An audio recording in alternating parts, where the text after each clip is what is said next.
कैलाश पर्वत पर गहरी शांति थी। बर्फ से ढकी चोटियों के बीच मां पार्वती अपने महल में स्नान करने की तैयारी कर रही थीं। लेकिन उस दिन उनके मन में एक अलग विचार आया। उन्होंने अपने शरीर के उपटन और चंदन से एक सुंदर बालक बनाया, फिर अपनी शक्ति से उसमें प्राण फूंक दिए। आज से तुम मेरे पुत्र हो, मां ने मुस्कुराकर कहा। तुम्हारा काम है इस द्वार की रक्षा करना। जब तक मैं न कहूं किसी को अंदर मत आने देना। बालक ने सिर झुकाकर कहा, माता, आपकी आज्ञा मेरे लिए सबसे ऊपर है। उसे नहीं पता था कि उसकी परीक्षा स्वयं शिवा लेने वाले हैं।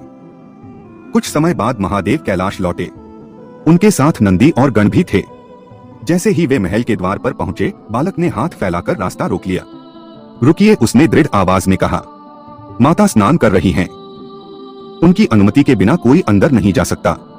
महादेव शांत स्वर में बोले, मैं शिव हूं, यह मेरा ही निवास है।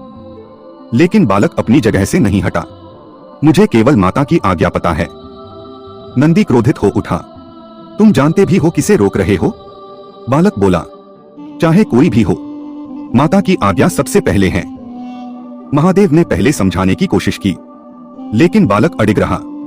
धीरे धीरे बात युद्ध तक पहुंच गई। शिवगणों ने उस बालक पर हमला किया, पर वह अकेला सब पर भारी पड़ गया। उसकी शक्ति देखकर देवता भी आश्चर्य में पड़ गए। तब स्वयं महादेव आगे बढ़े। पूरा कैलाश कांप उठा। आकाश में बिजली चमकने लगी। देवता सांस रोके देखने लगे। बालक ने भी बिना डरे युद्ध किया। उसे नहीं पता था कि सामने उसके अपने पिता हैं। अचानक महादेव ने अपना त्रिशूल उठाया और एक ही वार में बालक का सिर धड़ से अलग कर दिया। पूरा कैलाश शांत हो गया। जब मां पार्वती बाहर आईं और अपने पुत्र को उस अवस्था में देखा, तो उनका क्रोध भयानक रूप ले गया। उनकी आंखों से अग्नि बरसने लगी। उन्होंने कहा, तुमने मेरे पुत्र की हत्या की है। यदि उसे जीवित नहीं किया गया तो मैं पूरी सृष्टि का विनाश कर दूंगी। देवता भयभीत हो उठे। तब महादेव को सत्य का पता चला। वह बालक कोई साधारण प्रहरी नहीं, बल्कि पार्वती का पुत्र था। शिव का हृदय पिघल गया। उन्होंने तुरंत अपने गणों को आदेश दिया, उत्तर दिशा में जाओ। जो भी पहला जीव मिले उसका सिर लेकर आओ। गण जंगलों में दौड़े और सबसे पहले उन्हें एक हाथी का बच्चा मिला। वे उसका सिर लेकर आए। महादेव ने उस हाथी का सिर बालक के धड़ पर स्थापित किया और अपनी दिव्य शक्ति से उसे पुनर्जीवित कर दिया।